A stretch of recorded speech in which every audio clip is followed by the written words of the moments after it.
Calaveras County, and welcome to another edition of Mondo Calaveras. I'm your host, Mike Taylor. Now, if you were with us a couple of months ago, folks, I had a guest on who had some interesting information for us, and he was going on a trip. Well, now he's back from that trip, thankfully in one piece, although we don't want to make too much drama out of that. But Pastor Dave Kinney, it's a pleasure to have you back, and I can't wait to hear about this trip to the Middle East. Thank you, Mike. I appreciate that. Really enjoyed being with you again. So, how did it go? Well, we had a great trip to Israel. We went last month, and we had about a total of 11 people that went with me. Okay. I try to go every couple of years to go to the Middle East, just to keep up on the events, because it's the best way to really figure out what's going on. The news does not give us a very good feed. No. The news does not give us a good scope, a full scope. Slanted. Yeah. There's bias, things of that sort. And so being there for my sixth time to Israel, to the West Bank, Jordan, Egypt, Turkey, is very important to me because I speak a lot about these kind of issues in the pulpit. Oh, okay. I do. To keep my congregation up on the different events that are taking place in the Middle East, and to be able to help people understand what's happening with the Middle East in comparison to the Scriptures. Okay. And in particular, because of the viewpoint that I believe that we are living in what is called the end times, the last days, biblically. And so keeping up on the events that are taking place in the Middle East is very important to me. So that's really why I try to keep up on my travels there and taking people there. So many people go to the Middle East and they're blown away at what they see, obviously. Sure. Real quick, because you mentioned the slant on the news, and I'm kind of interested in that. Not that I think, every American news gathering agency is garbage, but we've definitely seen, I want to say, in the past, especially the past 5 years, it's as if the sort of bar, if you will, for lack of an easier way to put it, has lowered. And we all knew that as the internet took over, and people, you post this and you click that and you see news here and you hear about that. And then you start seeing what people who live there are saying about, no, that's not how this happened. And so I'm interested, where do you see kind of as the biggest place that our media is getting it wrong? Very good question. Mike, I think where the media is getting it wrong is the West Bank. Okay. And in case your viewers are not quite sure of what the West Bank is, the West Bank is on the west side of the Jordan River. Okay. And it banks right up to the Jordan River, and it banks up right up against Jerusalem. Okay. And so the cities that you have included in the West Bank are Jericho, which is the oldest city in the world. Okay. You have Bethlehem, which is West Bank. And then, obviously, you can go all the way south down to the Gaza Strip, which is right on the border with Egypt. A very buzzwordy thing in the news. Certainly it is, absolutely. And so the media is really struggling on getting, I think, a really good, accurate view of the events that are taking place in the Middle East, in particularly with the West Bank, the Arabs, and the Jews, because they do share a lot of common area there. And so you see a lot of bias in their reporting. People say to me, Pastor Dave, you're going to go to Israel? Really? Yeah. Do you feel safe? Well, I have to tell you, I feel more safe in Israel than I would be in Mexico. It's really amazing. And so as a tourist, I really don't have any problem. But what we see in the West Bank is really quite amazing. The way that they live, the way the Arabs live, the way that the government is operating there, not very well. Yeah. Is not reported very well. Okay. And on this trip, we did, if you remember, I told you about an outreach that we were going to do, taking over 350 pairs of shoes to Jericho, which is 98% Arab, Muslim. And taking these shoes to them and having a half a day with them at a school was an unbelievable experience for me as a Christian and as a pastor. And as one who speaks out a lot about Muslim issues, so particularly their doctrine and things of that sort, for me it was really good to be able to invest my time and energy and love into Arabs. And the way that they receive these is amazing. It's a very poor city. Jericho is made up of about 27,000 people. The medium income is dirt poor. I think they make about $5.50 a day. My gosh. Yeah, it's terrible. And so you see a lot of poverty throughout the streets. And that's not reported. That is not reported a lot. And I'm a little surprised about that. What you do see is obviously some fighting here, and you see a terrorist here and there. But for the most part, it's the poverty that is just unbelievable in the West Bank and throughout those major cities which make up the West Bank, Jericho and Bethlehem. So there are no Jews that go into those cities. Okay. Jews don't go into those cities, or they would be targeted pretty bad. Okay. Yeah. Now, as a Christian going in there, do you kind of are you bridging? It seems like more than one gap. I mean, especially being an American tourist, heaven forbid someone from the West shows up. That's the sort of mindset that we seem to have now, is that every Muslim just thinks everyone from the West is bad and must be done away with. That's my layman's. I'm not even sure if I'm quoting anybody accurately, but that's what we sort of get the sense of, even from our media. Sure. And whether or not, there were really 300 people there demonstrating, or it was just 30 and they were filmed carefully, I don't know. But as you're there and in this incredible poverty, is there a sense for those people of any kind of hope? Is there any kind of redemption other than what Allah promises them in their religion? Great question, Mike. It is very hard to find hope within Arab cities like Jericho and Bethlehem. It's very hard. Yeah, okay. There is so much corruption within the government. And that corruption goes so deep. And so the billions of dollars that, let's say, the Palestinian Authority gets from the United States, which is about $1.2 billion a year. If that $1.2 billion were getting all the way down to the common family, the common man, there would be massive changes within those two particular cities, which are the largest ones in the West Bank. The poverty is just unbelievable. So you wouldn't see that. You would see the roads in better shape. You would see schools far better. A little tiny town which is called Bethany. We went to an orphanage and we ministered with these about 85 Muslim and Christian orphans that have lost their parents to terrorism, to bombs and bullets. And so these are it's a Muslim town, so Jews don't go in there. Okay. So there are no Jewish children in that Muslim. It's called Generation of Hope Orphanage. Okay. When I go back in about a year and a half, we're going to minister there and serve them in a lot of different perspective. But to think about what these families, what these individuals are going through, what these boys and girls are going through, for the sake of terrorism, is really, unless you see it firsthand, it's really unbelievable. It's, and we can, sitting here from the comforts of the West, and we have to admit it, ladies and gentlemen, we have it really nice here, Even our poorest folks, and even folks who lost their homes from the Butte fire, have it better off than some of these people that we're talking about. And that's why I asked about a sense of hope. How does a people, a group, a society, how does it grow? How does it, how do you help kids grow up with any kind of a sense of anything other than you're going to be poor, you're not going to have anything, life's going to suck, deal with it? This is a major problem within the Middle East today, because if you look at the demographics, let's take, for example, Jericho.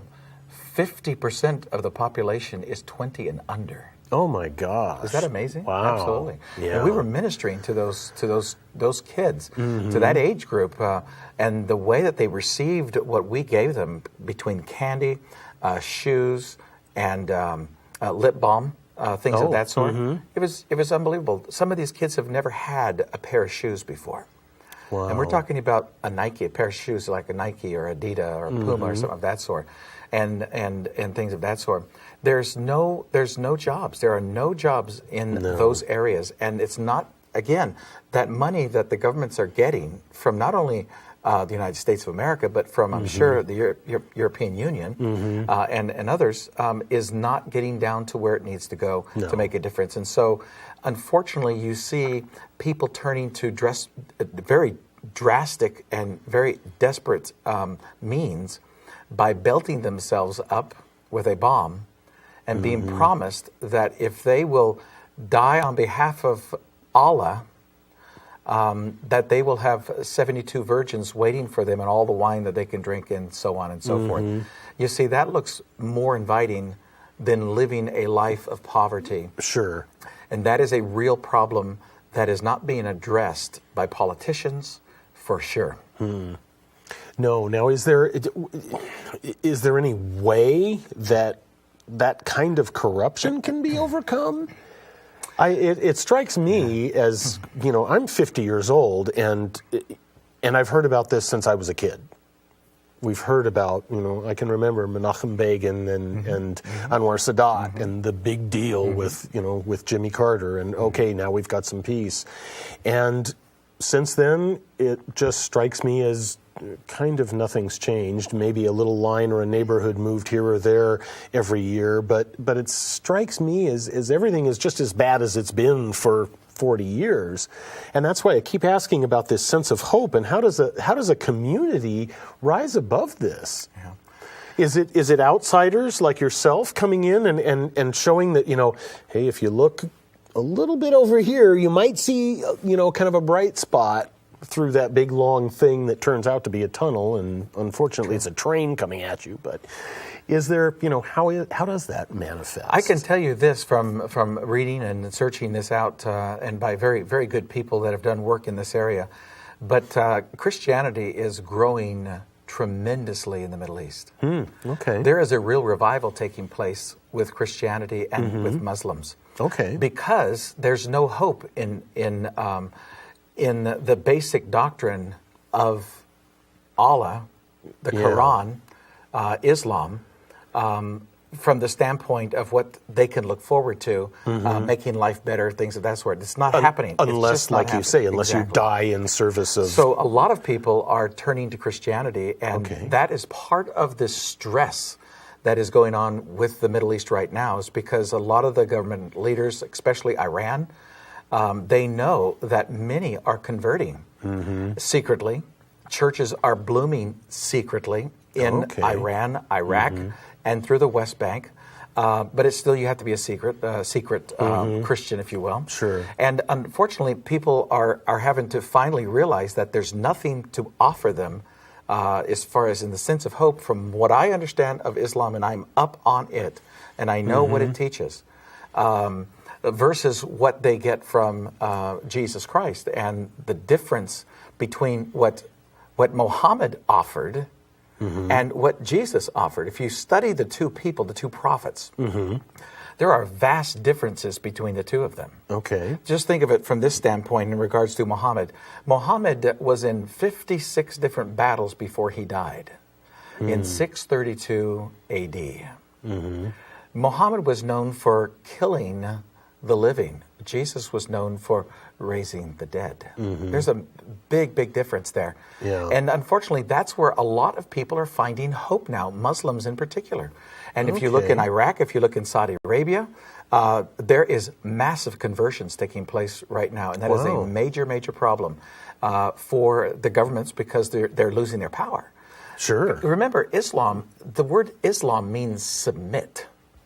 Oh, I didn't even know that. It does. It means submit. I didn't know that. And so, in order to be a Muslim, you have to submit. And it really is a culture, is a whole way of life in regards to everything that you do, down to the very basic laws, Sharia law that you've probably heard on television and print. That is a way of law that comes right out of their book, their Quran. And so, And those are very strict rules. I want to tell you, wow, I couldn't even imagine living under Sharia law. But these are the laws that are on the books in the Middle East, and people are finally starting to wake up and say, there has got to be a better way. And are they able to, I mean, are they stuck where they are? I mean, we in this country now, the big panic buzzwords is anything about having to do with immigrants of any kind. We seem to be getting more afraid again. And granted, I can't see us suddenly throwing open the doors and saying, okay, West Bank, come on over. No. But at the same time, if there are Christian churches over there that are kind of helping, is there any mechanism or is there any way that government, granted I do firmly believe in the separation of church and state, but is there any way that some of our support that comes to those governments that we know are corrupt, is there any way that can be, okay, you're only getting this money if ... You're talking about accountability. That's true. And there is no accountability within the Muslim governments. Realize, think about this. If you just take the Jewish nation of Israel, okay, and you take them, they are the only democracy in the Middle East. That's true. The only democracy in the Middle East. They're the only ones that are able to vote for the representation within the Knesset in Israel.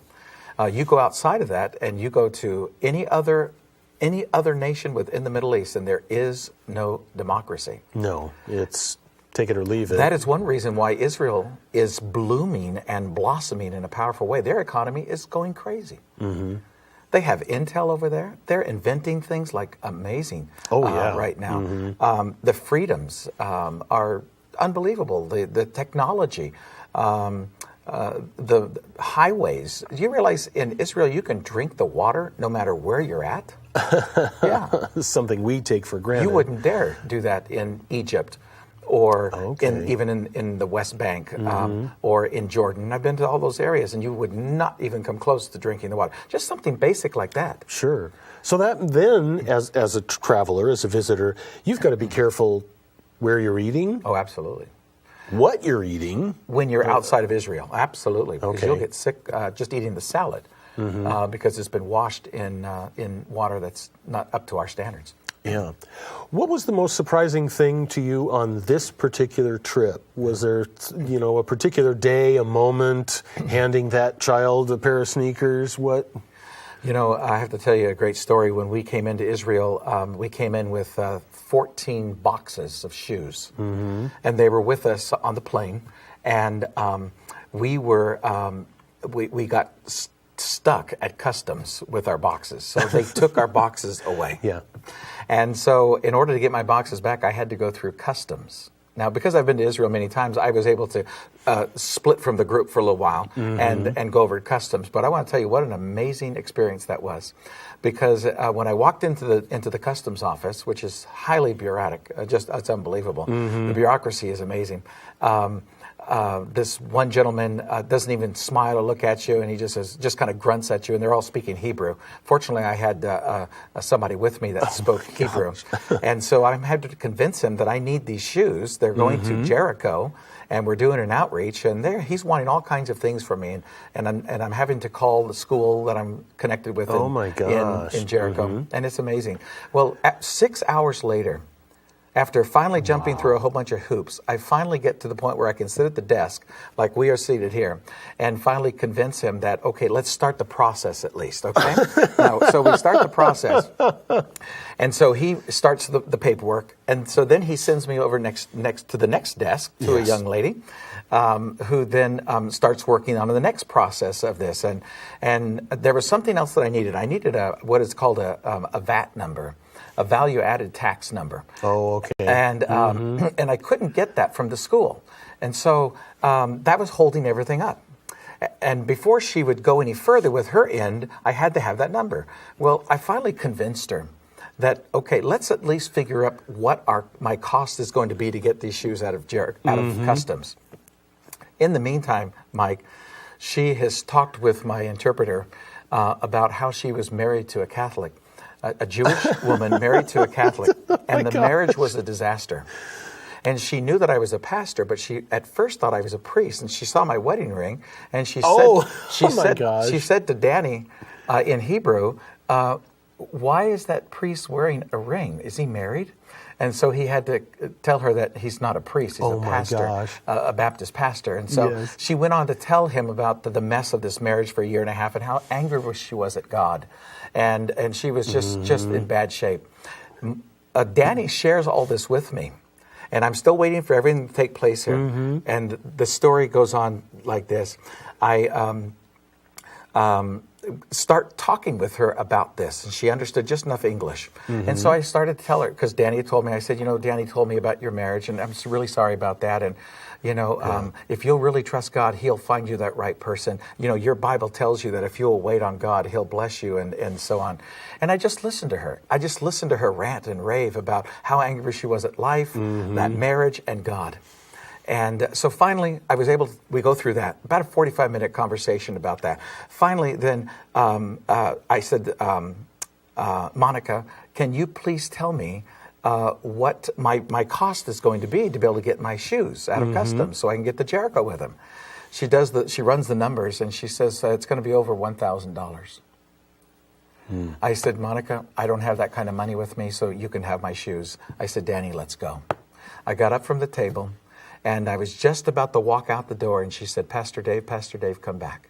So I came back to the table, and she says, what'll it take to get these shoes in your hands? I said, you tell me. So she changed some numbers, weight, and some other numbers, and it came down to just under $300 that I had to pay, and that was what I was prepared to pay to get the shoes out of customs. Anyway. And then I said, Monica, thank you. I appreciate that so much. She just took the paperwork and just changed the numbers. It was amazing. Changed it, yeah. And I said, but Monica, I don't have the VAT number yet. I'm not getting that back from the school. And she said, don't worry about that. She just writes in a number, some kind of VAT number. The blank number that they use in the office. Absolutely. Everything completely changed as soon as I sat down and talked with this girl who was just hurting in her life. And by the time that I left that office 6 hours later, I was best buddies with all 4 of those people that worked in customs. Starting with the guy that had been grunting and not even acknowledging your presence, except there was a Hulk in the chair next to him. And the funny thing about it, the young man who was with me, Danny, who was interpreting with me, who came from the tour company, I took him to lunch afterwards because I really appreciated his help, So I took him to lunch, and I sat down with him, talked with him a little bit, and I said, tell me a little bit about your faith. You're Jewish? He said, oh, yes. But he says, Pastor Dave, I'm an atheist. You're an atheist? Tell me a little bit about that. So he goes on to tell me a little bit about it. I said, Danny, do you think maybe you're an agnostic instead of an atheist? And he said, what? He'd never heard about of agnostic. And I said, an agnostic's just simply someone who says, yeah, there's probably a God out there, but I really don't want him in my life. Does that describe you? And when I did that and asked him, Danny's eyes got huge. And it was as if a huge weight was lifted off of him. Oh, wow. Like maybe I'm not as bad off as I thought. And then I said to him, Danny, do you realize that God used you to get these shoes out of customs? There is a God. Yep. Yeah. That's one story of many things of how people received us and loved us and appreciated us and having a meeting with the school and just being received in a great way. That's great. Now, we're getting a little bit short on time, but what I wanted to ask you is, with all of these visits and all of this, what would you suggest that Joe and Mrs. Regular here in the U.S., what should they do to kind of be more abreast of what's going on, and maybe if they want to somehow think about what they might do to assist those in finding that hope and that help? What do you recommend to folks? There's a lot of different things that people can do. Number one, take a tour over there. It's not very expensive. It's a couple $1,000s to go, and that's all included. Everything's inclusive there. Yeah. Airfare, everything, hotels, fine hotels, 4-star hotels, things of that sort. To go there and visit and just get a first-hand view of what's happening in the Middle East. Secondly, get your sources of information from a lot of different things. Yeah. That's really important. Don't just take the 6 o'clock news. No. That's for sure. Turn it off and go gather from those other 7 or 8 or 10 sources. Absolutely. Yeah. And the Bible also the Old Testament tells us that we need to pray for the peace of Israel. Mm-hmm. And that's a great way of just making an impact on a volatile area of the world. Yeah. That is not getting any safer, any better, anytime soon. In a hurry. Absolutely. Yeah. Mm-hmm. Absolutely. So I would say take a trip there. Secondly, get some sources that are not from the elite group out there of media. Mm-hmm. Mm-hmm. And then pray for the peace of Israel, because I think that's really, really important. America has been blessed because we have always supported Israel, all the way back to our founding fathers, as a matter of fact. Yeah. And I think that will continue also, because God promises that if you will bless my people, I will bless you. And we have been blessed for over 230 plus years now. Yeah. And part of that is because of our Judeo-Christian values that we've held to. Yeah. I've always kind of equated it, and I have friends who are Mormon who have gone on their missions all over the world. And that's where I learned how well off we had it, was hearing them say that people in Northern Europe, which we tend to think is pretty well off, True. Everyone there wants to be here. Yeah. And I thought, wow, those folks who we kind of look at and think, wow, they've got it nice. Switzerland is comfortable, and, the economy is healthy, they're relatively healthy, and then to find out that no, they want to be here too. True. And I think we get very complacent with that. We do. And so I'm very glad to hear that there are people like you, one who take the trips, and then who come and share this kind of message. Which church is yours in Angels Camp? First Baptist Church in Angels Camp. Okay. Been there for many, many years. I've been there 12 years as pastor. Okay. And we do a lot of different aspects, a lot of different outreaches within our community. But this is one thing that has been a great help for our people, and especially for pastors in the area that have gone with me, because it has just opened up their eyes and helped them in their ministry. Well, I can imagine, because then, like you say, you've seen it. Yeah. And you've talked to those people. Yeah. I can imagine that talking with Monica, and I don't mean this to sound as disrespectful as it's going to, but you're going to get a lot of mileage out of that Monica story, because it just shines that light that really tells us that there is a light out there, and whether you need to be agnostic. Yeah. Or a Christian, or Jewish to find it, you can still see it. So, Pastor Dave Kinney, I look forward to having you again on the show at some time, just because it's very interesting to learn about this, and maybe next time you bring some of the folks who've gone with you, so that we get an idea how they felt about it too. I don't mean any disrespect to the minister, but I like the layperson too, who's not exactly sure they should say it that way. That's the best way to hear it for me. So, ladies and gentlemen, I will encourage you to learn more. It's not about being me. It's not about mine, me, I. It's about us. It is. And really, we're all in the same boat, so let's make sure it stays floating, ladies and gentlemen. I'm Mike Taylor. Thanks for joining me on Mondo Calaveras. We'll see you next time. Enjoy.